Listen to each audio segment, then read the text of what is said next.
The rain in Seattle does not wash things clean. It simply adds a layer of gloss over the grime, making the pavement shine like obsidian under the streetlights, hiding the cracks in the asphalt. I watched the windshield wipers slice back and forth, a rhythmic metronome counting down the seconds until I was home. It was late, past 11, and the fatigue sat in my bones like wet sand. Being an architect meant living in a constant state of projection, always visualizing structures that did not yet exist, calculating loads and stresses, ensuring that the foundations we poured could withstand the weight of the dreams built atop them. I was good at it. I understood stability. I understood that if the math was right, the building would stand. I pulled into the driveway of the house on Elm Street. It was a beautiful structure, a synthesis of modern lines and traditional warmth, something I had designed myself 3 years ago. It was supposed to be our forever home, the physical manifestation of a life I had built with Emily. The porch light was on, a beacon in the gray drizzle. Inside, my family was sleeping. My wife, Emily, and our 6-month-old son, Leo. The thought of them was the only thing that kept my eyes open during the 40-minute commute from the firm. We had been working overtime on the Skyline project, a massive undertaking that promised to secure our financial future for decades. I was doing this for them. Every late night, every missed dinner, every headache was an investment in Leo's future college fund, in vacations we had not taken yet, in the peace of mind that comes with knowing the bills are paid. I turned off the ignition and sat in the silence of the car for a moment, listening to the engine tick as it cooled. I looked at the house. From the outside, it was perfect. The landscaping was manicured. The paint was fresh. The windows were secure. It was a fortress of domestic tranquility. I felt a surge of pride, warm and steady. I was the provider. I was the protector. I grabbed my briefcase, locked the car, and made a dash for the front door, shielding my head from the relentless drizzle. The house smelled of lavender and lemon polish. It was a scent that I associated with safety. I took off my shoes, placing them carefully on the mat so as not to track mud onto the hardwood floors. Silence in a house with an infant is a precious, fragile thing, and I moved with the practiced stealth of a father who knows the cost of waking a sleeping baby. I crept up the stairs, skipping the 4th step because it had a tendency to creak. I needed to fix that. I made a mental note to check the joist underneath it on the weekend. I stopped by the nursery first. The door was ajar. The room was bathed in the soft, blue glow of the nightlight. I stepped inside, my socks sliding silently on the carpet. Leo was asleep in his crib, his small chest rising and falling in a rhythm that felt like the heartbeat of the universe to me. He had his thumb near his mouth, his other hand clutching the edge of his blanket. I leaned over the rail, breathing in the scent of baby powder and milk. He looked so peaceful, so unburdened by the world. I felt a tightness in my throat, a fierce, overwhelming love. He was my legacy. He was the part of me that would go on. I reached out and gently touched his hair. It was dark, darker than mine, but Emily had dark hair, so it made sense. Everyone said he had my nose, my chin. I traced the line of his jaw with my finger, careful not to wake him. Sleep well, little man, I thought. Daddy is here. I left the nursery and headed to the master bedroom. The door was closed. I opened it slowly, turning the handle with surgical precision. The room was dark, save for the ambient light filtering in from the street lamps outside. Emily was in bed, her form a mound under the heavy duvet. Her breathing was deep and even. She was asleep. I felt a pang of guilt for being so late again. She carried the weight of the household, while I carried the weight of our finances, and I knew she was exhausted too. I didn't turn on the light. I navigated by memory, placing my briefcase on the chair in the corner. I stripped off my tie, my dress shirt, my trousers, moving like a ghost. I just wanted to lie down. I wanted to feel the warmth of her next to me, to ground myself in the reality of my marriage before the chaos of the next workday began. I slipped into a pair of pajama bottoms and pulled back the covers on my side of the bed. The sheets were cool, and the mattress welcomed my tired back. I let out a long, silent exhale, closing my eyes. The tension in my shoulders began to dissolve. I was home. I was safe. I must have been drifting in that twilight state between wakefulness and sleep for about 10 minutes when the door to the bedroom creaked. I froze. I hadn't heard anyone leave. I realized Emily wasn't in the bed next to me. She must have slipped out to the bathroom or to get water while I was in the early stages of dozing off, and I'd been too tired to notice. I kept my eyes closed, expecting her to slide back under the covers. Instead, I heard the soft click of the door latch closing, but not fully engaging. Then pacing, soft footsteps on the carpet, and then a voice. It was Emily, but it wasn't the voice she used with me. It was tight, strained, vibrating with a frequency of anxiety I rarely heard from her. She was whispering, but in the silence of the night, it sounded like shouting. "Pick up, Chloe. Pick up," she hissed. She was calling her sister. I felt a flicker of concern. Was something wrong with her parents? Was there an emergency? I almost sat up to ask, to offer comfort, but something stopped me. A tone in her voice. A note of terrified secrecy that triggered a primal alarm in the base of my brain. I lay still, controlling my breathing, feigning sleep. It was an instinct I didn't know I had. "Hello, Chloe?" Finally, I waited until the call connected. I heard her walk to the window, further away from the bed. I strained my ears, every muscle in my body tense. "No, he's asleep. He got in. He's out cold. He's been working 18-hour days. He wouldn't hear a freight train right now." The dismissal in her voice stung. It was cold, devoid of the affection she had shown me that morning when she kissed me goodbye. "I can't do this anymore, Chloe. I am shaking." I almost threw up dinner. My heart began to hammer against my ribs. What was she talking about? Was she sick? He held him today. Earlier, before he went to work. He was holding Leo, and he looked at him with so much love it made me want to scream. But then he made a joke.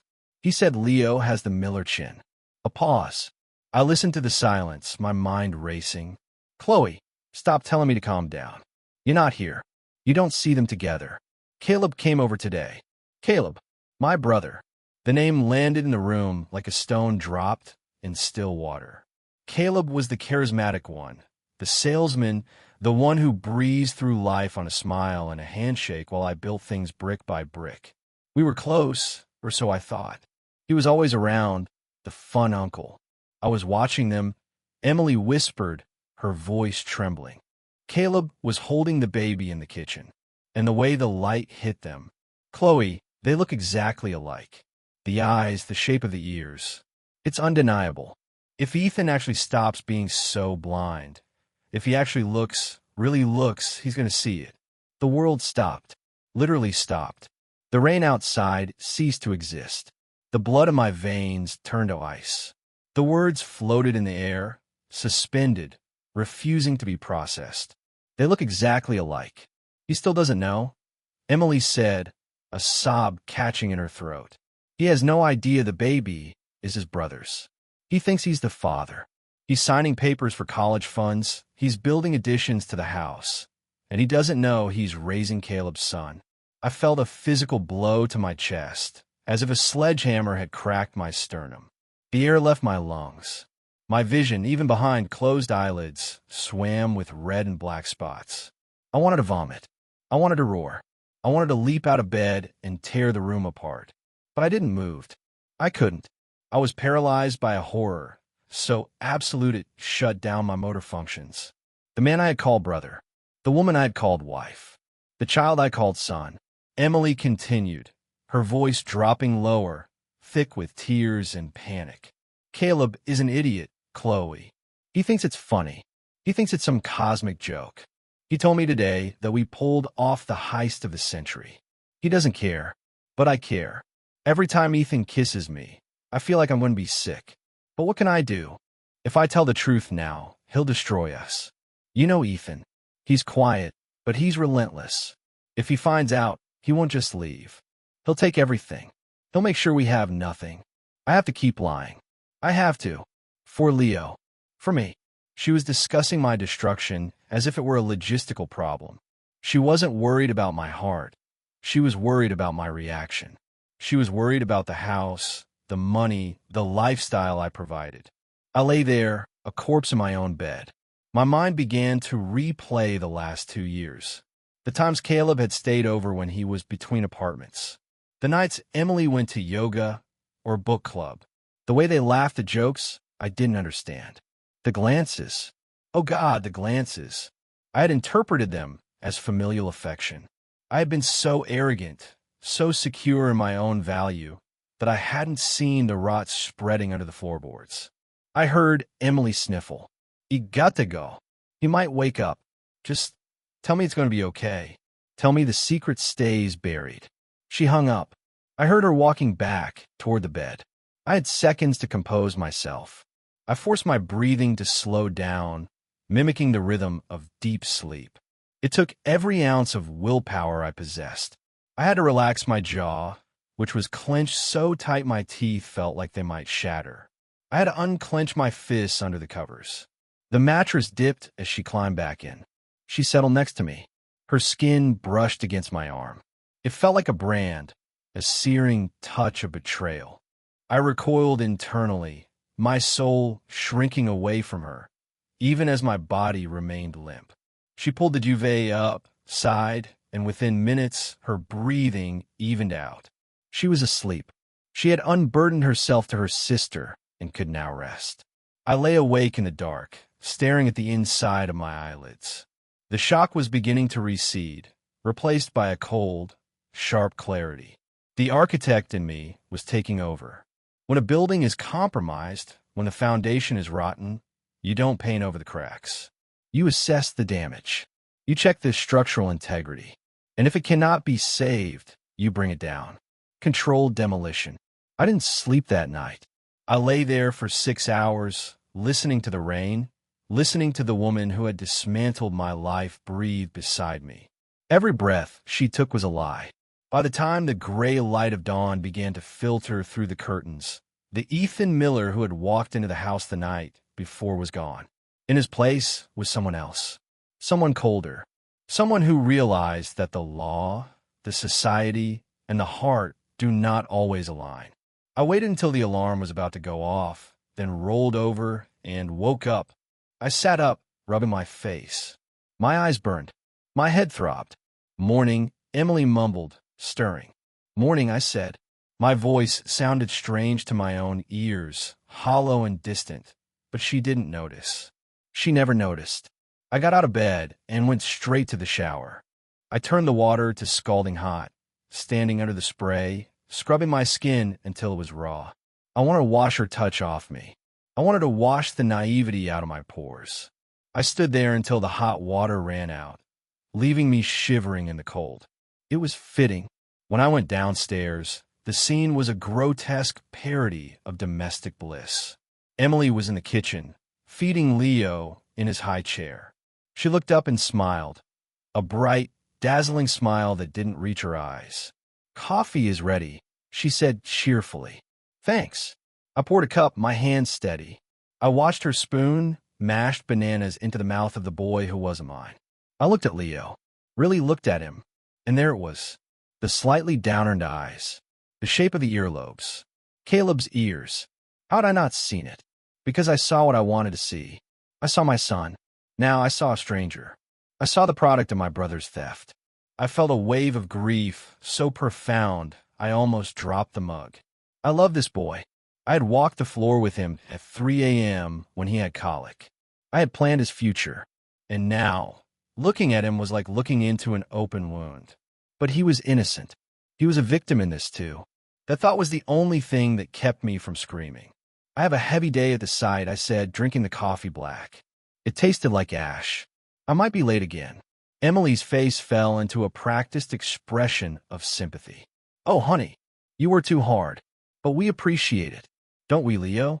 Daddy works so hard for us." The word daddy felt like a knife twisting in my gut. "Yeah," I said. "I do." I grabbed my keys and headed for the door. I couldn't spend another second in that house. I needed air.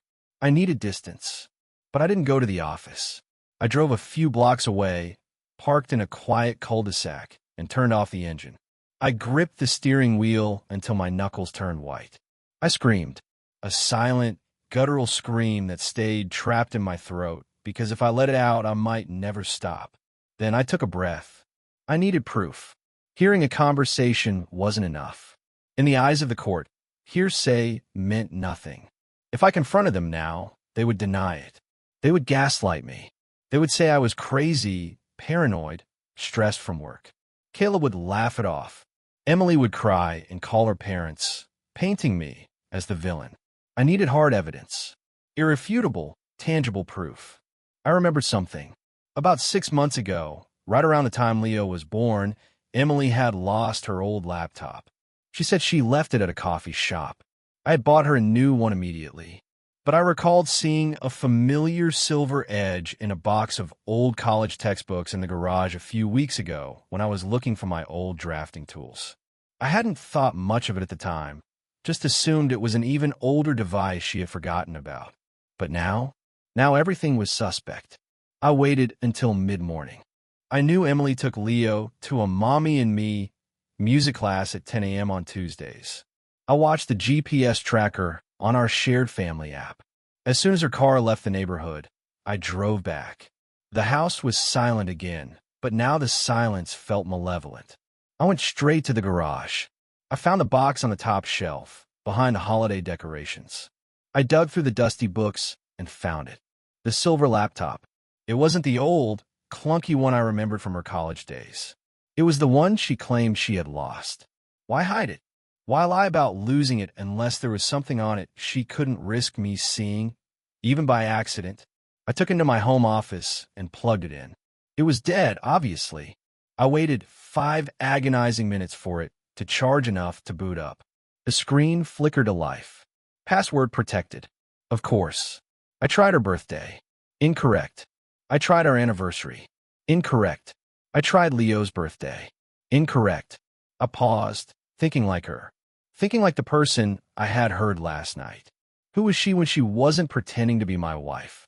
She was Caleb's lover. I typed in Caleb's birthday. Access granted. The desktop loaded. My stomach turned. The background photo wasn't me. It wasn't us. It was a landscape, a place I didn't recognize. A cabin somewhere. I didn't have to dig deep. There was a folder right on the desktop named Taxes. It was too obvious. Emily hated doing taxes. I did them all. Why would she have a folder for it? I opened it. It wasn't tax returns. It was photos. Hundreds of them. Emily and Caleb. Dates on the files went back 3 years. Before we were married. During our engagement. The weekend, I was away at the architectural conference in Chicago. The week I was visiting my sick mother in the hospital. There were photos of them in hotels, in Caleb's old apartment, in my car. And then the timeline shifted. Photos of positive pregnancy tests sent to Caleb with captions like, "We did it." But it was the document file at the bottom that shattered the last remnants of my denial. It was a PDF titled Future Plan. I opened it. It wasn't a love letter. It was a spreadsheet, a budget. Target income needed for lifestyle, $150,000 per year. Ethan's current salary, $180,000 per year. Strategy, maintain marriage until Leo is 5. Secure college fund vesting. Equity in house reaches 40%. Notes, Caleb to maintain low profile. Financial support via cash withdrawals. I stared at the screen. The white light reflected in my eyes, burning the image into my retinas. This wasn't just a crime of passion. This wasn't a mistake. This was a heist. They hadn't just stolen my trust. They had stolen my life, my time, my resources. They had turned me into a utility, a resource to be mined until I was dry. Caleb knew. He knew every time he slapped me on the back and called me bro, he was laughing at me. He was living on my dime, raising his son in my house, sleeping with my wife, and waiting for the payout. I felt a coldness settle over me that was absolute. The shaking stopped. The nausea vanished. In their place was a clarity sharper than any diamond. They thought I was the fool. They thought I was the safe, boring architect who would never suspect a thing. They thought they were playing chess while I was playing house. I closed the laptop. I didn't smash it. I didn't delete the files. I reached into my desk drawer, pulled out a flash drive, and copied everything. Every photo, every spreadsheet, every timestamp. Then I put the laptop back in a box in the garage, exactly how I found it. I walked back into the kitchen. I stood in the center of the room, looking at the life I had built. It was a stage set, a facade, but I was an architect. I knew how to build, and I knew how to destroy. If they wanted a war of attrition, they had picked the wrong man. I wouldn't scream. I wouldn't fight.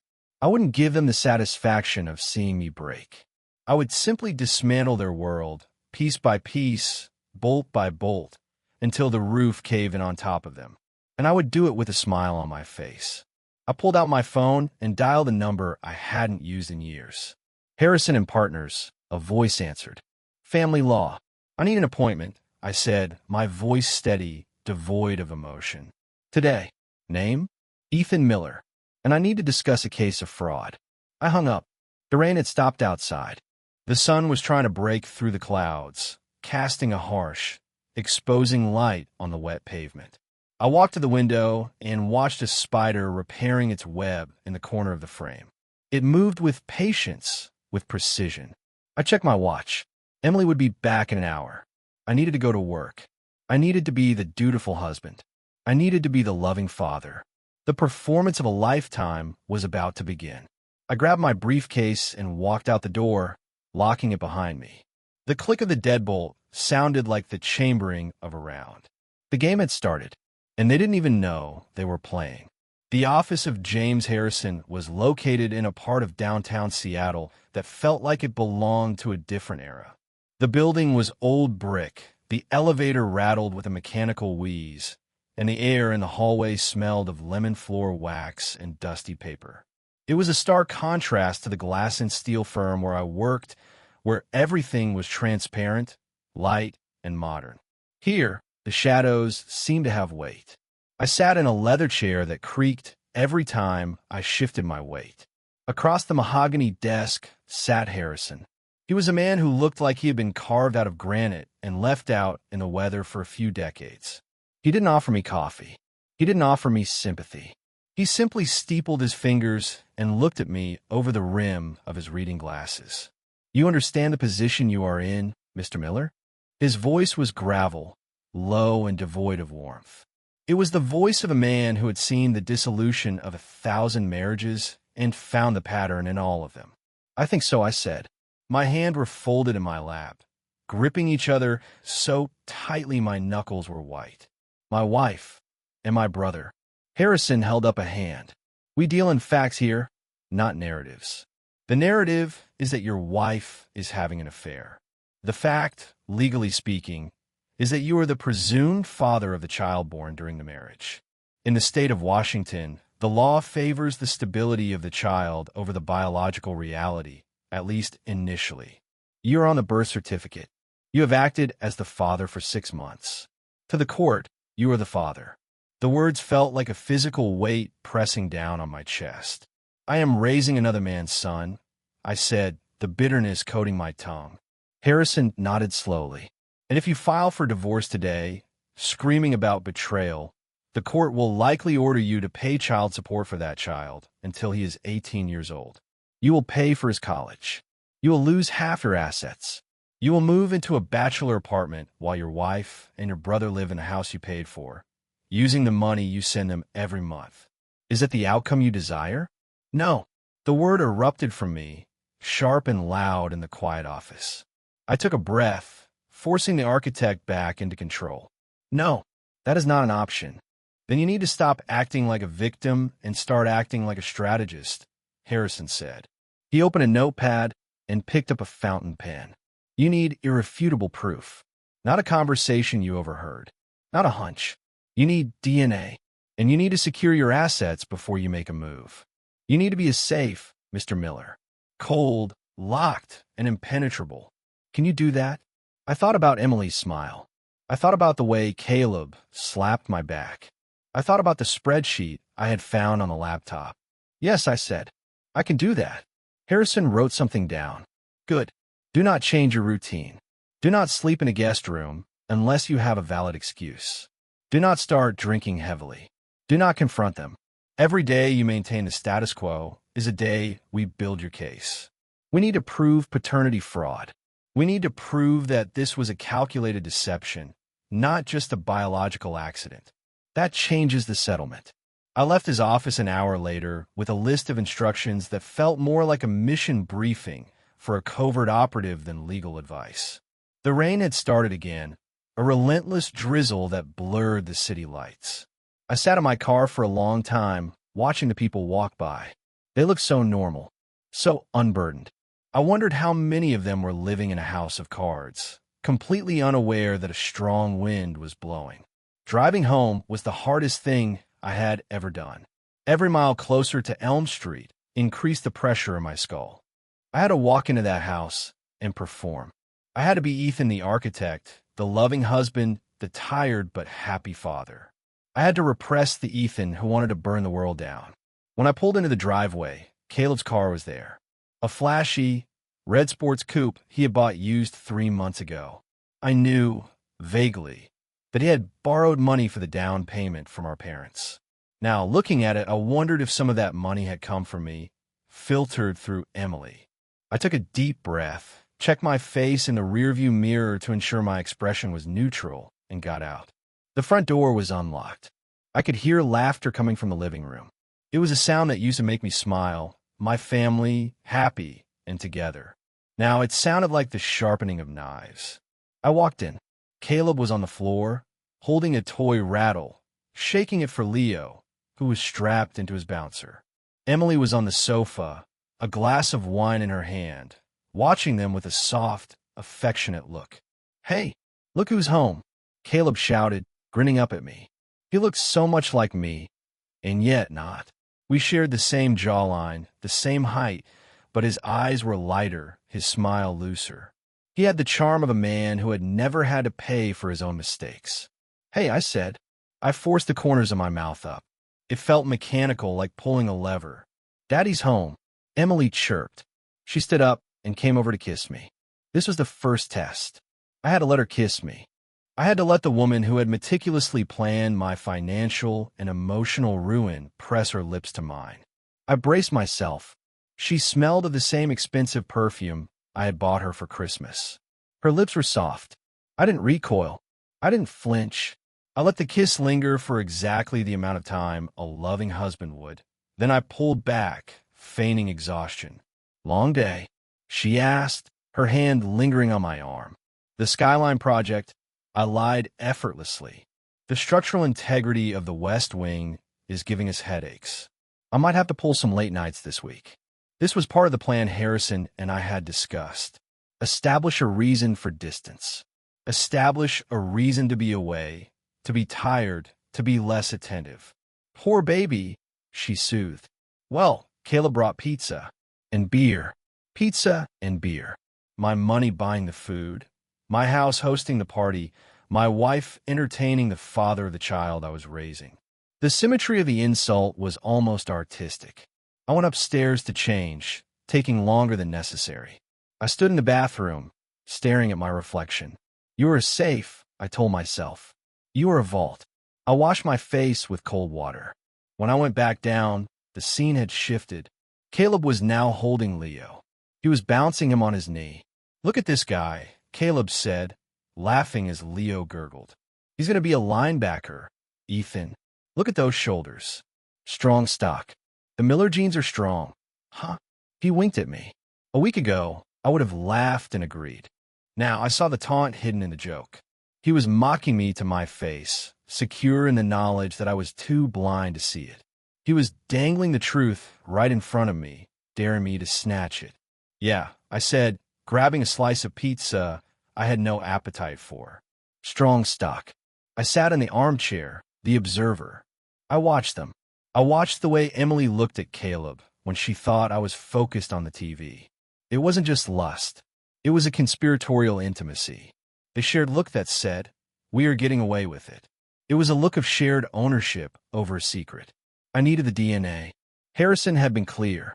A home test first for my own peace of mind, and then a court-ordered one later. But I needed to know the truth with scientific certainty before I blew up my life. I had bought the kit on my way home, hiding it in the bottom of my briefcase. It was currently sitting in the trunk of my car, waiting, but I needed a sample from Caleb too. If I just proved Leo wasn't mine, that was one thing. But proving he was Caleb's? That was the checkmate. That was the proof of the double betrayal, the proof of the conspiracy. I watched Caleb drink from his beer bottle. He was nursing it, peeling the label off with his thumb. That bottle was my target. "So, how's the car sales game?" I asked, try to keep the conversation normal.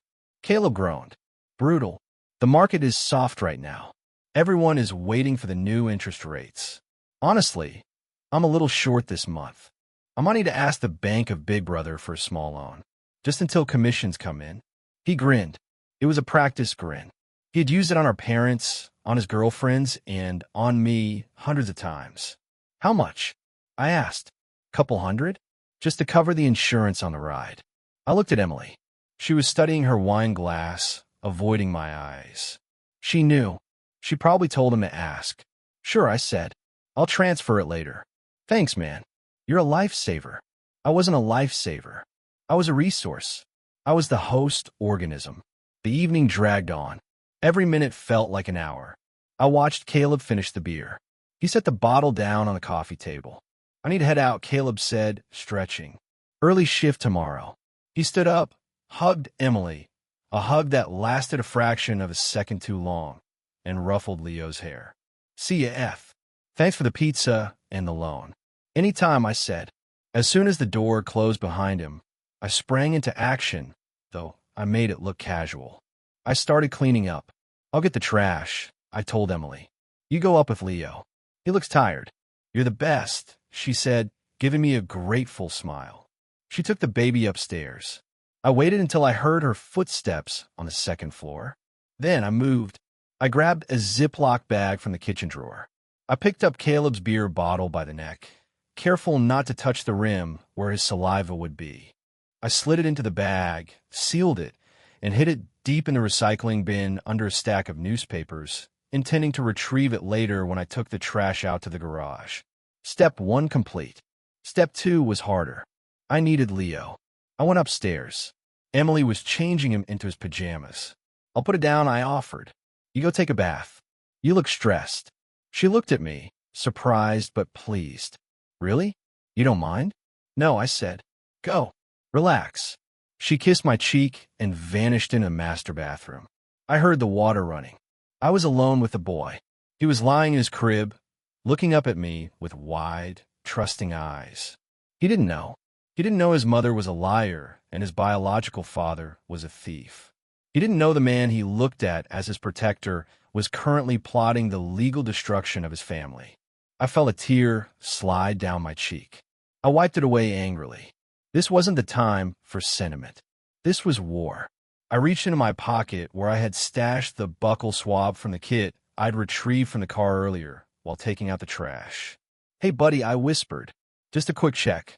I felt like a monster. I was violating his trust. But I had to know. I gently opened his mouth. He gummed my finger, thinking it was a game. I rubbed the swab against the inside of his cheek for 15 seconds, counting them down in my head like a bomb timer. Done. I placed the swab in the sterile tube and sealed it. I put the tube in my pocket. "Sleep tight, Leo," I whispered. I stood there for a moment, looking at him. If the test came back negative, if by some miracle I was wrong, I would burn the evidence and spend the rest of my life making it up to her for doubting. I prayed for that. I prayed to be wrong, but I knew I wasn't. I went downstairs to my home office. It was time for the financial autopsy. Harrison had told me to follow the money. Infidelity is expensive, he had said, and planned infidelity is an economy. I logged into our bank portal. I had always handled the big investments, but Emily managed the day-to-day checking account for household expenses. I rarely looked at the line items, trusting her judgment. That trust now seemed like negligence. I downloaded the statements for the last 2 years. I exported them into a spreadsheet. I began to sort. I filtered for cash withdrawals. The screen filled with data. $200, ATM. March 12th, $300, ATM. March 24th, $150, ATM. April 2nd, it was a drip feed. No single transaction was large enough to trigger an alert or a call from bank. But cumulatively, I highlighted the column and hit some. $18,400 in cash withdrawals over 18 months. Where did it go? We used credit cards for points on groceries and gas. We paid bills online. We barely used cash. I opened a second window and pulled up Caleb's social media. I felt like a stalker, cross-referencing my wife's bank activity with my brother's life. March 12th withdrawal, $200. March 13th, Caleb's Instagram post. New kicks for the weekend. Feeling fresh. A photo of expensive sneakers. April 2nd withdrawal, $150. April 3rd, Caleb's story. A photo of a poker table. Feeling lucky tonight. The pattern was undeniable. Emily was siphoning money from our joint account, money I earned, and handing it to Caleb. I was funding his lifestyle. I was buying his shoes, his drinks, his gambling chips. Then I found something bigger. A check cleared 6 months ago for $4,500. The memo line said nursery remodel contractor. I frowned. We had remodeled the nursery, but I thought we paid the contractor directly. I pulled up the image of the cash check. It was made out to CM Services. Caleb Miller. There was no contractor. I had painted the nursery myself. We bought the furniture from a store. This $4,500 was a direct transfer. I leaned back in my chair, the glow of the monitor illuminating the dark room. It wasn't just about the affair. It was parasitism. They were feeding on me. I was the host. They had turned my love into a currency and were spending it as fast as they could. The rage that filled me then was cold and quiet. It was a structural shift in my personality.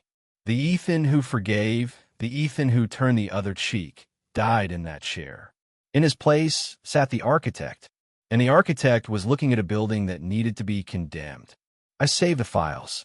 I backed them up to the cloud and to an external drive. I heard the bathroom door open upstairs. Emily was out of the bath. I needed to go up. I needed to play the role. I walked into the bedroom. The air was thick with steam and the smell of lavender. Emily was sitting at the vanity, brushing her hair. She looked beautiful. That was the cruelest part. She looked like the woman I had married. She didn't look like a thief. She didn't look like a liar. She saw me in the mirror and smiled. "You okay? You've been quiet tonight," she said. "Just tired," I said, moving to the bed. She put down the brush and turned to me. Her silk robe slipped slightly off her shoulder. It was a calculated move. She was sensing the distance, the coldness radiating off me, and she was trying to bridge it the only way she knew how. She was using intimacy as a distraction. "Come here," she whispered. "You work too hard. Let me help you relax." I looked at her. A week ago, I would have been grateful. Now, the thought of her touching me made my skin crawl. It felt incestuous. It felt dirty.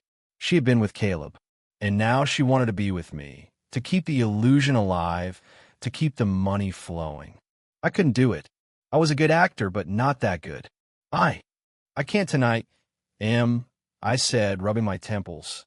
This headache is blinding. I think I'm coming down with something. Her face fell. For a second, I saw a flash of annoyance, sharp and ugly, before the mask of the concerned wife slid back into place. "Oh, okay. Do you want some aspirin?" "No, I just need sleep." I climbed into bed and turned my back to her. I pulled the covers up to my chin. "Good night," she said, her voice cool. "Good night." I lay there in the dark, my eyes open. The DNA samples were in my briefcase. The financial records were on my drive. The lawyer was on retainer. I listened to her breathing. It was steady, rhythmic. She fell asleep within minutes, untroubled by conscience. I stared at the shadows on the wall. I realized then that the most terrifying part of this wasn't the affair. It was the capability, the sheer, terrifying capability of the human mind to compartmentalize. She could kiss me, take my money, laugh at my jokes, and all the while harbor a secret that would destroy me. She was living in two realities simultaneously. And now, so was I. But there was a difference. Her reality was built on a foundation of sand. Mine was being built on facts. Tomorrow, I would mail the samples. Tomorrow, I would meet the accountant Harrison recommended. Tomorrow, the trap would begin to close. I closed my eyes, but I didn't sleep. I began to design the demolition. I visualized the supports I would knock out, the assets I would freeze, the words I would say when the moment finally came. It was going to be a masterpiece of destruction, and I would build it with the same care I gave to my skyscrapers. I listened to the rain against the window. It sounded different now. It didn't sound like weeping. It sounded like applause. The waiting was a distinct form of torture, a slow erosion of the nerves that made the structural integrity of my daily life feel brittle. 7 days had passed since I mailed the samples to the private lab in Oregon. 7 days of waking up next to Emily, of pouring coffee for her, of kissing her forehead before leaving for work. 7 days of coming home to a house that felt less like a sanctuary and more like a stage set for a tragedy. I had become an actor in my own life, reciting lines I had written for a character named Ethan Miller, a happy husband, a proud father, a man who didn't know his world was already dead. It was a Tuesday when the notification finally arrived. The sky over Seattle was a bruised purple, heavy with unshed rain, pressing down on the skyline. I was sitting in my car in the parking lot of a Home Depot, of all places. I had told Emily I needed to pick up some lumber for a deck repair, a lie so mundane it was unassailable. In reality, I just couldn't breathe inside the office anymore. The air conditioning felt recycled, stale, filled with the exhaled lies of polite society. I needed to be alone. My phone buzzed against the center console. A single email notification. Genetic Solutions Incorporated subject. Results for case hashtag 9902B. My hand hovered over the screen. This was the event horizon. Once I opened this file, there was no going back. As long as the file remained closed, there was a microscopic possibility, a mathematical ghost, that I was wrong. That I was just a paranoid man who had misinterpreted a conversation. That the whisper I heard in the night was a hallucination born of stress. But the architect in me knew better. Structures don't fail without a cause. I tapped the screen. The PDF loaded with a spinning wheel that seemed to mock the gravity of the moment. Then the document snapped into focus. I skipped the preamble, the legal disclaimers, the scientific methodology. I scrolled straight to the table at the bottom. Sample A, Ethan Miller, alleged father. Sample B, Leo Miller, child, probability of paternity, 0. 0%. I stared at the 0. It was a perfect circle, a black hole swallowing my past. 0. Not 1%. Not a margin of error. 0. I was nothing to this boy. Biologically, I was a stranger. I scrolled down to the second analysis. Sample C. Caleb Miller tested against Sample B. Relationship probability. Sibling, avuncular, paternal 99. 99% note. Genetic markers are consistent with a direct biological parent-child relationship. The confirmation didn't bring the rage I expected. The rage had burned itself out days ago, leaving behind a cold, hard landscape of ash. Instead, I felt a strange, detached validation. I wasn't crazy. I wasn't paranoid. I was right. My brother had slept with my wife. My brother was the father of the child sleeping in the nursery I had painted. The conspiracy was real. I set the phone down on the passenger seat. I looked out the window at the shoppers pushing carts full of drywall and potting soil. They looked so purposeful, so engaged in the act of building their lives. I felt like a ghost haunting the living. I started the car. I didn't go home. I drove straight to James Harrison's office. When I walked in, the receptionist didn't ask for my name. She saw my face and buzzed me straight through. Harrison was standing by the window, looking out at the gray city. He turned as I entered, his eyes scanning me like a blueprint. The results came in? He asked. It wasn't really a question. I placed the printed copy of the PDF on his desk. 0%, I said. My voice was flat, steady. Harrison picked up the paper, adjusted his glasses, and read it in silence. He nodded once, a sharp, decisive movement. All right, he said, dropping the paper onto the mahogany surface. Now we have a weapon. But a weapon is useless if you don't know where to aim it. He sat down and gestured for me to do the same. We moved to phase 2, Harrison said. Asset protection and trap setting. You said the house was purchased prior to the marriage? Yes. I put the down payment down 3 years before I met Emily. But we've been paying the mortgage from a joint account for the last 4 years. Harrison steeped his fingers. That creates a community interest in the equity, but the title is likely still in your name? It is. Good. Washington is a community property state, but we can argue that the commingling of funds was based on fraud. Paternity fraud. You were inducing to support a household based on the material lie that the child was yours. It changes the complexion of the divorce. However, courts are slow, and you want justice, not just a settlement. I want them out, I said. I want them to understand that they have nothing. Harrison leaned forward, a shark-like grin touching the corners of his mouth. Then let's make sure there is no house to fight over. Or, more accurately, let's change the status of the house. You have a right to sell your property. If you were to sell the house to a third party, say, a holding company or a developer, before the divorce is filed, the asset converts to cash.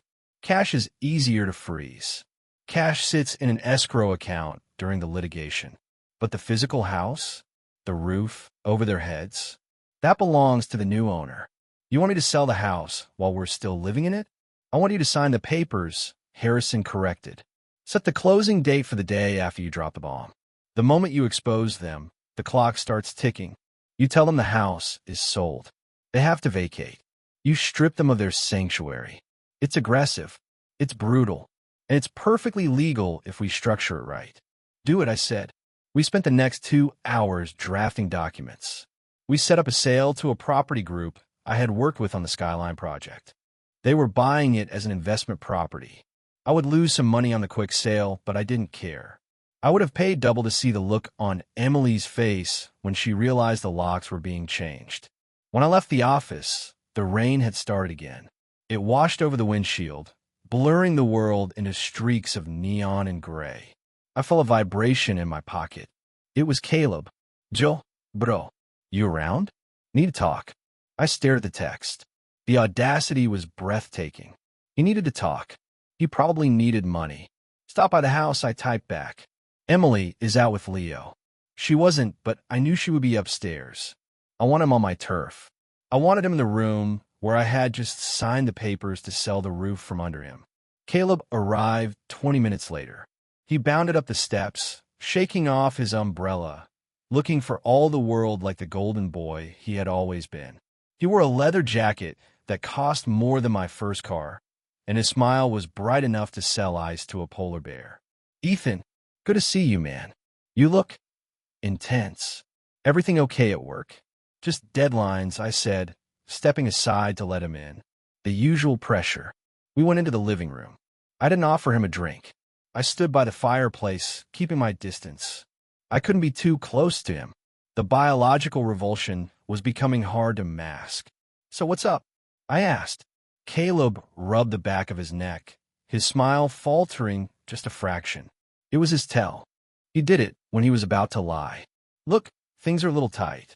The dealership is changing its commission structure, and I've got some lingering debts from, well, life. I was wondering if that loan offer was still on the table. How much? I asked. $5,000, just to clear the decks. I swear, next month I've got 3 closings lined up. I'll pay you back with interest. $5,000. To pay off his gambling debts while he slept with my wife. I can do it, I said. Caleb's shoulders sagged in relief. You're a saint, Ethan. Seriously, I don't deserve a brother like you. No, you don't, I thought. But I continued, walking over to my desk. My accountant is breathing down my neck. Since the audit last year, he requires documentation for any withdrawal over $1,000. I can't just hand you cash anymore. I need to treat it as a formal personal loan. Caleb laughed nervously. Alone? Like with paperwork? Just a formality, I said, pulling a document from the drawer. It was a standard promissory note Harrison had given me. It was short, brutal, and binding. It stated that the loan was secured by personal assets, specifically listing his car and his future wages, and that default would result in immediate seizure. I just need a signature so I can show the IRS if they come knocking. It keeps everything clean. Caleb glanced at the paper. He didn't read it. He never read anything. He saw the world as a place that would always bend to his charm. He saw me as his safety net. Sure, whatever makes the bean counters happy, he said. He grabbed a pen and scrawled his signature at the bottom. I took the paper and slid it into a folder. Done. I'll transfer the money tonight. Thanks, Ethan. You're the best. He lingered for a moment, looking around the living room. Hey, is Em around? I should say hi to the nephew. He's sleeping, I lied. And Emily is in the bath. Okay. Well, tell him I stopped by. I watched him walk to the door. I watched his swagger. He had no idea he had just signed a confession of his own financial incompetence, a document I would use to garnish his wages the moment the divorce was finalized. He thought he was playing me. I closed the door and locked it. The sound of the bolt sliding home echoed like a gunshot. The next phase was the setup. I needed a venue. A public execution requires an audience. If I just told them in private, they would spin the story. They would tell our parents I was abusive or crazy or that I had abandoned them. They would control the narrative. I needed witnesses. I needed the truth to be so bright and so public that no shadow could survive it.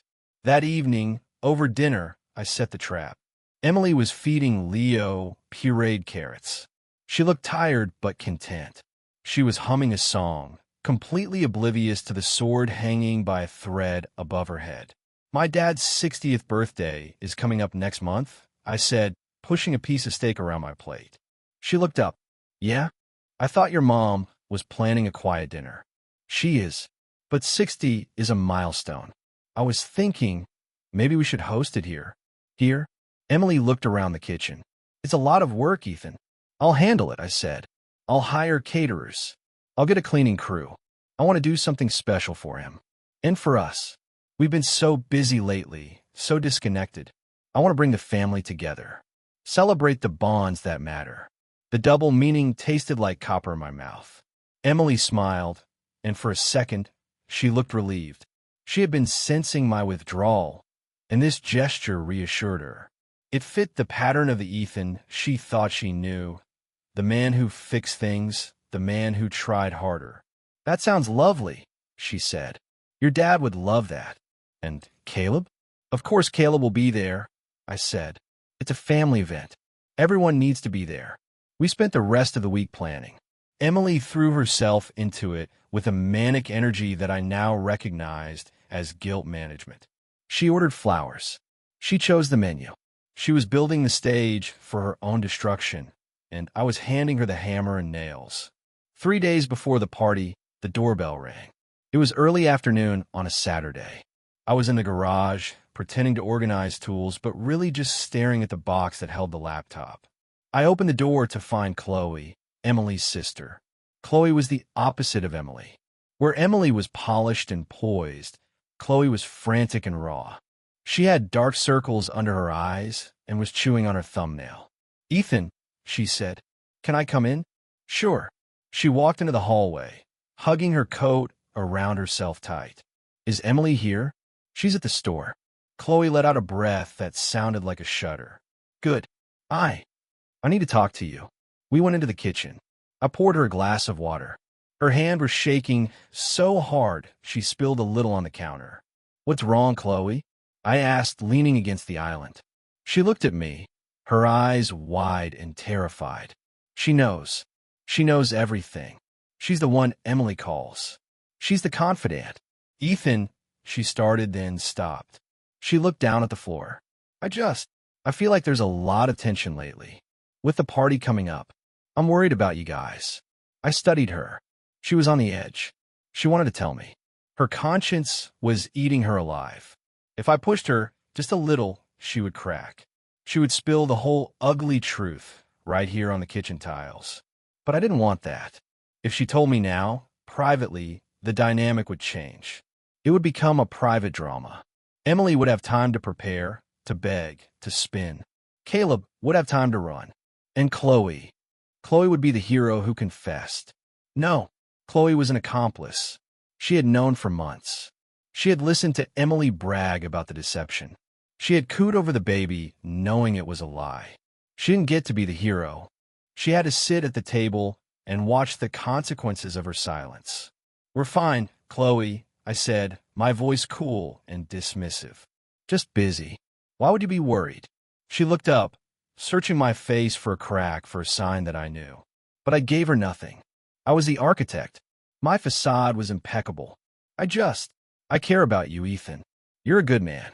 You deserve honesty. Then be honest, I thought. Say the words. But she didn't. She couldn't. The cowardice that ran in her family was strong. "I appreciate that," I said. "But everything is under control. The party is going to be great. You'll see. Everyone will be there. It's going to be a night to remember." She flinched at my tone, though she couldn't explain why. She nodded, defeated. "Okay, I just wanted to check in." She left 5 minutes later. I watched her walk to her car. She looked like she was walking to a funeral. In a way, she was. I went back to the garage.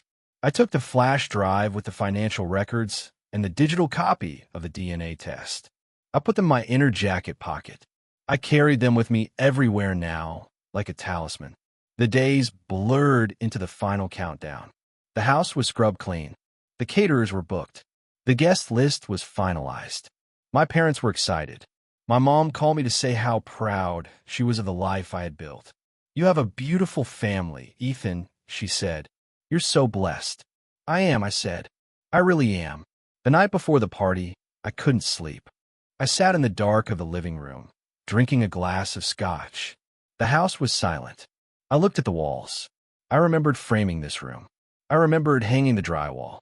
I remembered imagining Christmas mornings and birthday parties. It was all a lie. The wood, the paint, the memories. It was all infected.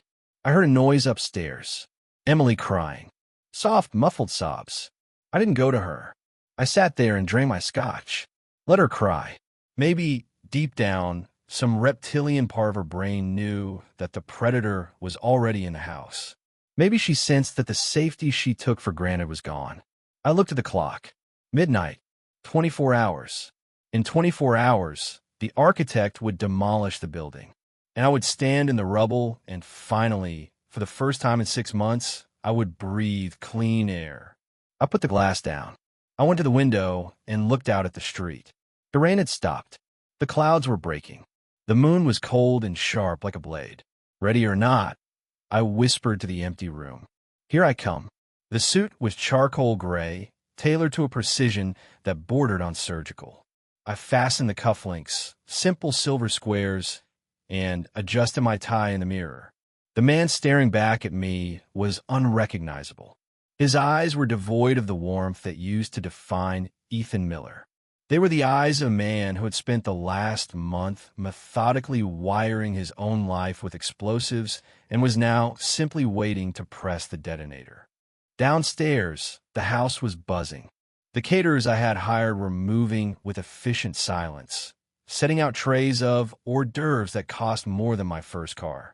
The smell of roasting rosemary and garlic wafted up the stairs, a scent that should have signaled celebration, but instead turned my stomach. Every surface had been polished, every pillow plumped. Emily had spent the entire day orchestrating this illusion of perfection. She wanted my father's 60th birthday to be flawless. She wanted to prove to everyone, and perhaps to herself, that we were the golden couple, the success story of the family. I checked my pocket. The flash drive was there. It felt heavy, like a piece of lead. In my inner jacket pocket, folded neatly, were the documents James Harrison had prepared. The eviction notice. The default notice on Caleb's loan. The bill of sale for the house. I took a breath, holding in my lungs until they burned, then exhaled slowly. "It's showtime," I whispered to the reflection. When I walked downstairs, Emily was in the dining room, adjusting the centerpiece of white lilies. She looked stunning in a navy dress that accentuated her figure.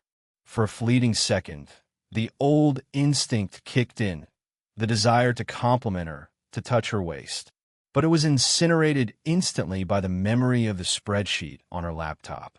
Target income. She wasn't a wife. She was a corporate raider who had acquired me. Ethan. She looked up, her smile tight. Do the flowers look okay? I feel like they're too tall. Will people be able to see each other across the table? They're perfect, Em, I said smoothly. Everything is perfect. She relaxed visibly. Okay, good. Your parent just pulled up. And Caleb is here too. I nodded. Excellent. I went to the front door. I opened it just as my father, Arthur, was reaching for the bell. He looked frail but happy, his face creased with 60 years of hard work and honest living. My mother, Mary, was beside him, clutching a casserole dish she insisted on bringing despite the caterers. Happy birthday, Dad, I said, shaking his hand. He pulled me into a hug. Thanks, son. This house. Every time I see it, I can't believe you built this life. You've done good, Ethan. You've done real good. The guilt spiked, sharp and hot. I was about to destroy his perception of his family. I was about to break his heart. But I reminded myself, I didn't break this family. Caleb did. Emily did. I was just turning on the lights. Behind them, Caleb sauntered up the walk. He was wearing a suit that was a little too shiny, a little too tight. He had that grin plastered on his face, the one that had gotten him out of speeding tickets and into women's beds his whole life. Happy birthday to the old man, Caleb shouted, clapping Dad on the shoulder with enough force to make him wince. And greetings to the tycoon. Nice spread, Ethan, really rolling out the red carpet. Come in, I said, stepping aside.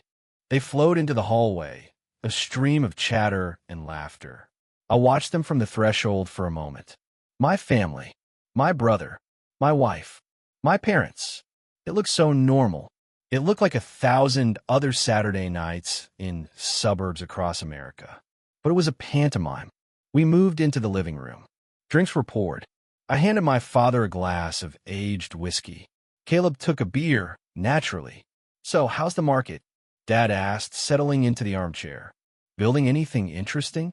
We're finishing up the Skyline project, I said, standing near the fireplace. I couldn't sit. I needed to be on my feet. I needed to be ready. But I'm actually thinking of making a change. Shifting my focus. Oh, Mom asked, looking up from the couch where she was cooing over Leo.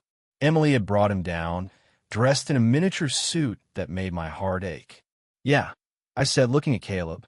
Sometimes you realize the foundation you're building on is rotten. You have to tear it down and start over. Caleb laughed, oblivious. That sounds expensive, bro. Better you than me. I like things easy. Buy low, sell high, move on. The irony was so thick I could taste it. Chloe arrived 10 minutes later. She looked like she was walking to the gallows. Her face was pale, and she barely made eye contact with me. She hugged Emily with a desperation that Emily clearly found confusing.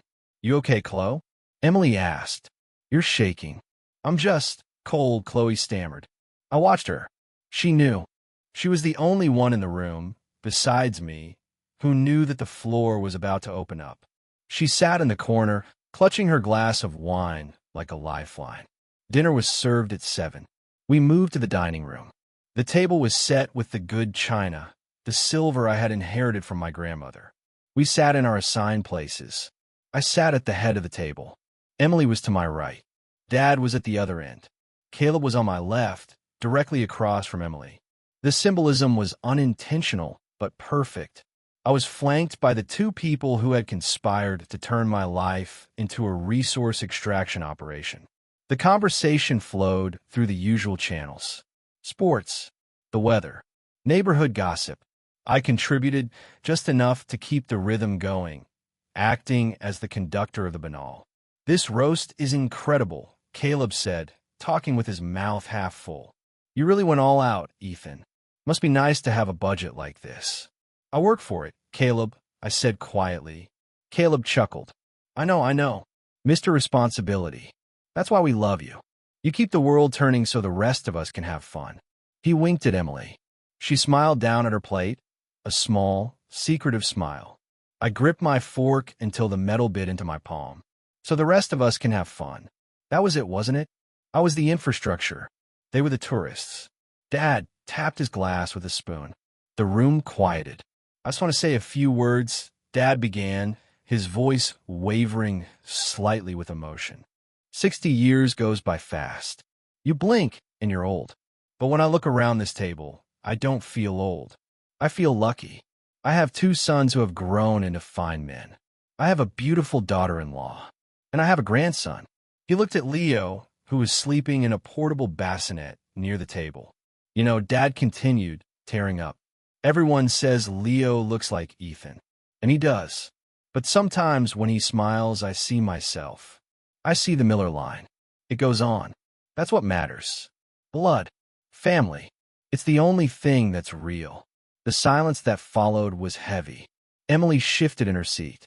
Caleb cleared his throat, looking uncomfortable for the first time. Chloe looked like she was about to be sick. I stood up. That was beautiful, Dad, I said. And you're right. Truth is the only thing that matters. I walked over to the sideboard where I had set up the laptop and the projector earlier. I had told Emily I wanted to show a slideshow of Dad's life, old photos, scanned memories. A tribute. I actually put together something special for tonight, I said. A little journey through time. Oh, Ethan, that's so sweet. Mom said, clapping her hands. I dimmed the lights. The room plunged into semi-darkness, illuminated only by the candles on the table and the bright rectangle of light projected onto the white wall opposite me. I pressed a key. The first slide appeared. It was a photo of Dad holding me and Caleb when we were toddlers. Us filled the room. Look at those haircuts. Caleb laughed. I clicked again. Dad teaching us to ride bikes. Dad at my graduation. Dad at Caleb's graduation. I let the nostalgia wash over them. I let them relax. I let them feel safe in the warm bath of memory. I clicked again. A photo of Emily and me on our wedding day. We look so happy. I look so young. Beautiful couple, Dad murmured. I clicked again. A photo of Leo being born.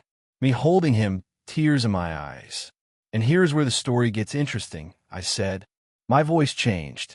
I dropped the pleasant host facade. The cold architect stepped forward. The slide changed. It wasn't a photo. It was a document. The font was large, readable from the back of the room. DNA parentage test report sample A, Ethan Miller. Sample B, Leo Miller.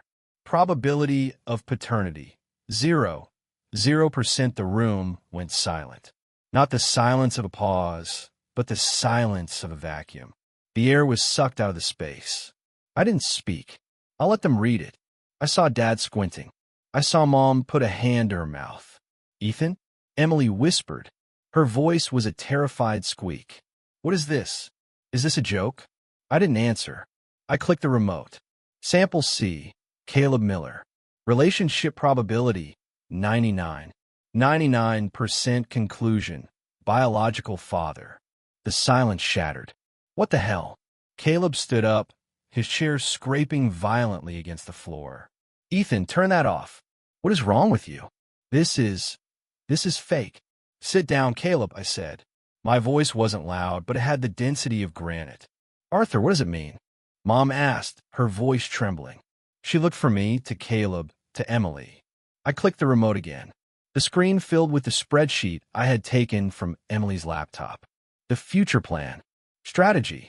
Maintain marriage until Leo is 5. Target. Secure college fund. Notes. Caleb to maintain low profile.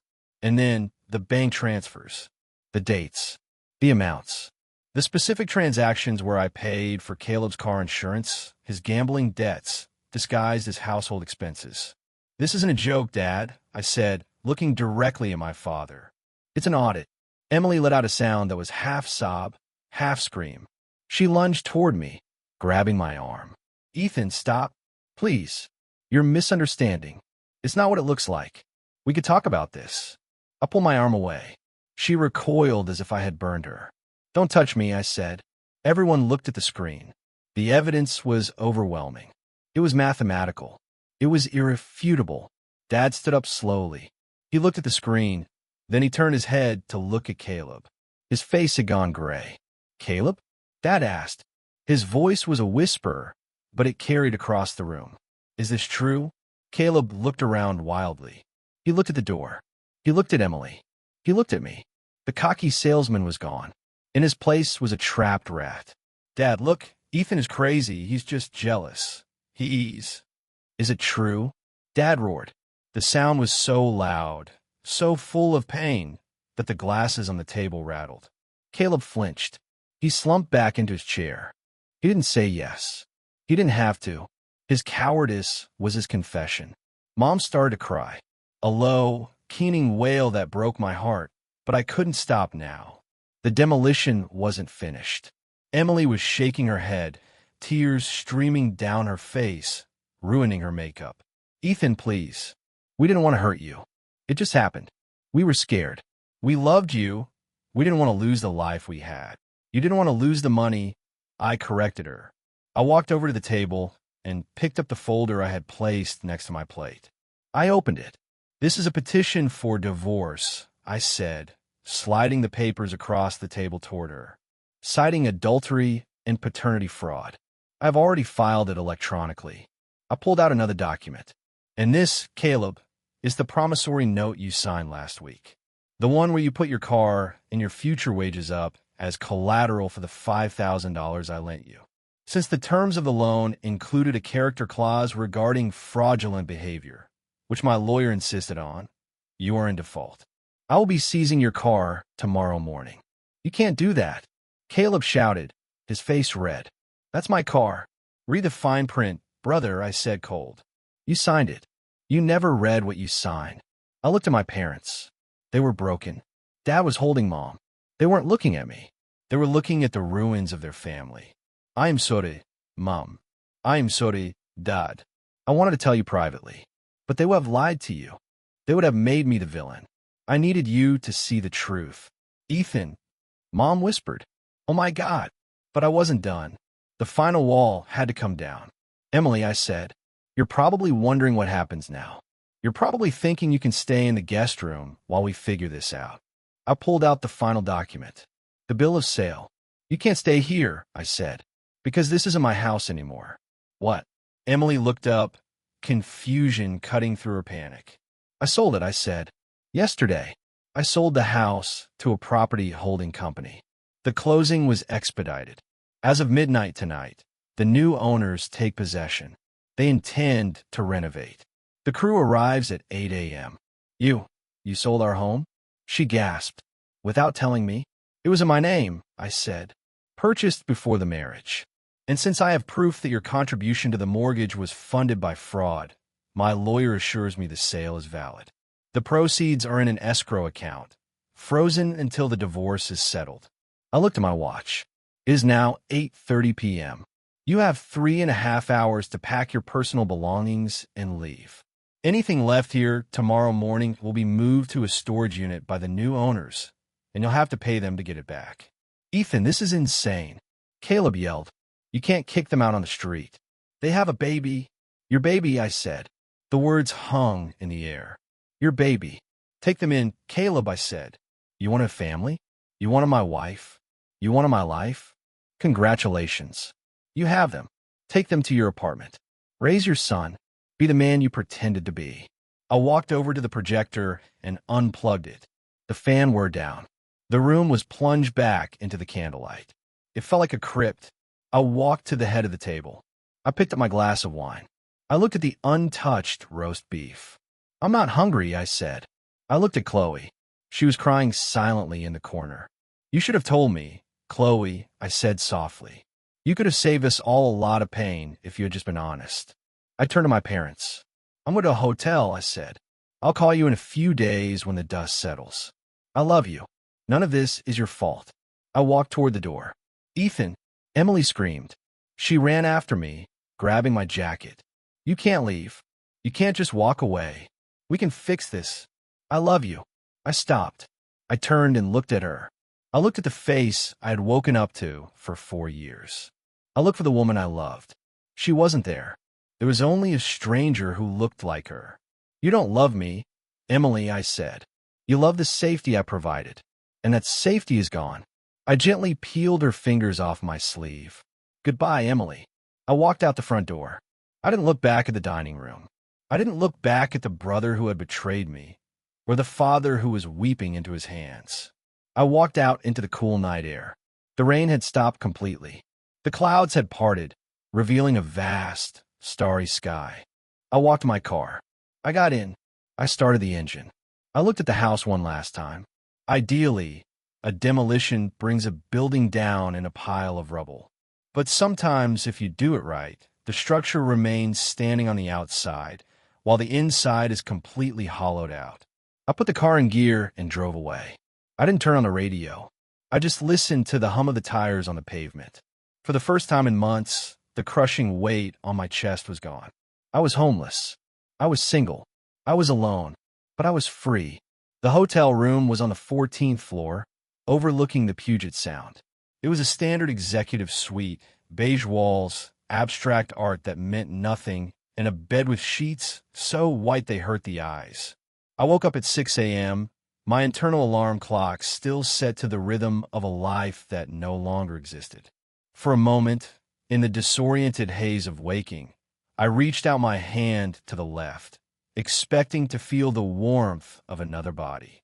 My fingers met only the cool, crisp cotton of an empty mattress. The memory of the previous night crashed down on me, not like a wave, but like a collapsing building. The dinner, the projector, the silence of the room when the DNA results hit the screen. The look on my father's face, that terrible, graying pallor of a man watching his legacy fracture. I sat up and swung my legs over the edge of the bed. I waited for the crushing weight of panic to set in. I waited for the regret. I waited for the urge to call Emily and tell her I was sorry, that we could fix it, that I would pretend I never saw the truth just to have my old life back. But the urge never came. Instead, I felt a strange, hollow lightness. It was the feeling of a survivor who crawls out of a wreck, checks his limbs, and realizes that miraculously, nothing is broken. I was alone in a hotel room with a suitcase of clothes and a laptop. But for the first time in years, I wasn't carrying the burden of a lie I didn't know I was telling. I picked up my phone from the nightstand. The screen was a wall of notifications. 34 missed calls from Emily, 12 from Caleb, 5 from my mother. Text messages that ranged from pleading to accusatory. "Ethan, please answer. We need to talk. You can't do this. Where are you? You're ruining everything." I didn't open them. I didn't delete them either. I simply turned the phone off and placed it in the drawer. I wasn't ready to let their voices back into my head. I went to the window and watched the ferries cutting through the gray water of the bay. They moved with purpose, leaving a white wake that eventually faded into nothingness. That was what I needed to do. Move forward and let the wake fade. The next few weeks were a blur of legal bureaucracy. I didn't see Emily or Caleb. I communicated exclusively through James Harrison. The bulldog lived up to his reputation. He built a wall of paperwork around me so high that not a single emotional arrow could fly over it. The mediation meeting was scheduled for a Tuesday, 3 weeks after the dinner. It was held in a conference room at Harrison's firm. I arrived early, dressed in a fresh suit, armed with a coffee and a stoic expression. When the door opened and they walked in, the shock was almost physical. Emily looked 10 years older. The polished, radiant woman who had hosted the dinner party was gone. Her hair was pulled back in a messy bun. Her eyes were red-rimmed and swollen, and she wore a sweater that looked too big for her. She looked diminished. Caleb walked in behind her, and he looked even worse. The swagger was extinguished. He looked like a man who hadn't slept in days. He was wearing jeans and a t-shirt, a stark contrast to the suits he used to pretend to afford. They sat on the opposite side of the long mahogany table. Their lawyer, a court-appointed mediator who looked overworked and underpaid, shuffled his papers nervously. "Mr. Miller," the mediator began, clearing his throat. "We are here to discuss the dissolution of the marriage and the division of assets. My clients are hoping for an amicable resolution." Harrison laughed. It was a dry, sharp sound. "Amicable? We are way past amicable. We are in the realm of criminal fraud. Counsel." Emily looked up at me. Her eyes were pleading. "Ethan," she whispered, "please, can we just talk? Without the lawyers? Just for a minute?" I looked at her. I looked at the woman who had laughed at my jokes while secretly funneling my earnings to my brother. I looked at the woman who had let me rock a baby to sleep knowing I was holding another man's son. "No," I said. "I have nothing to say to you that isn't in these documents." She flinched as if I had slapped her. The meeting proceeded with the clinical brutality of a dissection. Harrison laid it out. The paternity test was admissible. The financial records proved the theft of community funds. The sale of the house was valid and closed. The funds were frozen. And then came the coup de grace. Regarding the promissory note signed by Mr. Caleb Miller, Harrison said, sliding a document across the table, "We have executed the lien. The vehicle, a red sports coupe, was repossessed this morning. We are also filing for wage garnishment to recover the remainder of the $5,000 plus interest and legal fees." Caleb slammed his hand on the table. "You took my car? You actually took my car? How am I supposed to get to work? You should have thought about that before you borrowed money under false pretenses," I said calmly. "Or before you slept with my wife." Caleb's face turned a violent shade of red. He stood up, looking like he might lunge across the table, but the mediator grabbed his arm. "Sit down, Mr. Miller," the mediator hissed. "You are not helping your case." Caleb slumped back, defeated. He looked at Emily, expecting support, but she was staring at the table, tears silently dripping onto the polished wood. They were turning on each other. I could see it. The stress of poverty, the shame of exposure, the loss of their safety net. It was crushing the fantasy they had built. Their relationship was built on the thrill of the forbidden and the comfort of my money. Without those two pillars, the roof was caving in. We walked out of that meeting with a settlement that was effectively a surrender. Emily received a minimal payout, barely enough to rent a small apartment for a few months. I kept my retirement, my investments, and the bulk of the proceeds from the house sale. I wasn't vindictive. I was just precise. I took back what was mine. The hardest part wasn't the law. It was the family. I avoided my parents for a month. I couldn't face them. I knew they were suffering, caught in the crossfire of a war they didn't start. They had lost their image of a happy family. They had lost respect for one son and lost connection with the other. Finally, my father called me. He didn't leave a message pleading. He just said, "Fishing. Saturday, 6 a.m. The old spot." I went. The morning mist was clinging to the surface of the lake, obscuring the far shore. It was quiet, the kind of silence that only exists in nature, away from the hum of the city and the noise of lawyers. My father was already there, sitting on his folding chair, his line cast into the water. I walked up and set my tackle box down. I sat in the chair next to him. We didn't speak for 20 minutes. We just watched the bobbers floating on the glassy surface. "I'm sorry," Dad said. He didn't look at me. He kept his eyes on the water. "You have nothing to be sorry for," Dad said. "You didn't do this." "I raised him," he said, his voice cracking. "I raised him to be a man. I don't know where I went wrong. I don't know how he became that." "Caleb made his own choices," I said. "We grew up in the same house. We had the same lessons. He just chose a different path." Dad reeled in his line a little. "Your mother she's having a hard time. She visits the baby. She can't help it. It's her grandson, no matter who the father is. But she can't look at Caleb, and she's ashamed to look at you. She feels like she failed you. Tell her she didn't," I said firmly. "Tell her I'm fine. Truly." He turned to look at me then. His eyes were tired, surrounded by deep lines of worry. "Are you, Ethan? Are you fine? You sold the house. You're living in a hotel. You're alone." "I'm rebuilding," I said. "It's what I do. When a structure is compromised, you don't patch it. You strip it down to the bedrock, and you start over. I'm at the bedrock phase. It's lonely, but it's solid.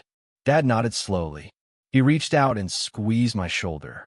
His hand was rough, calloused from years of work. It was a grounding touch. "You're a good man, son. Better than I could have hoped for. You did the hard thing, the right thing." We caught 3 trout that morning. We didn't talk about Emily. We didn't talk about the money. We talked about the fish, about the weather, about the changing seasons. It was a small beginning, a single beam in the reconstruction of our relationship, but it held.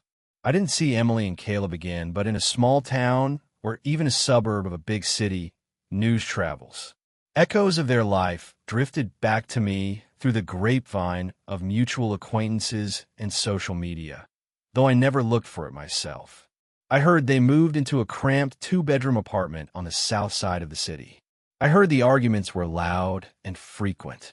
Without my income to subsidize their lifestyle, the reality of their situation set in quickly. Caleb's charm didn't pay the electric bill. Emily's management of the household didn't work when there was no budget to manage. Chloe called me once, about 6 months later. "Ethan," she said. Her voice sounded tired. I wanted you to know. They broke up." I sat in my office, looking out at the city skyline. I felt a ripple of curiosity, but no satisfaction. Just a neutral acknowledgement of a predicted outcome. "Oh," I said. "Yeah." Caleb took off. Went to California, I think. Said he was going to find himself. He left Emily with Leo and a pile of debt. I closed my eyes for a second. Poor Leo, the innocent victim in all of this. "And Emily?" I asked. "She's moving back in with Mom and Dad," Chloe said. She's broken, Ethan. She asks about you all the time.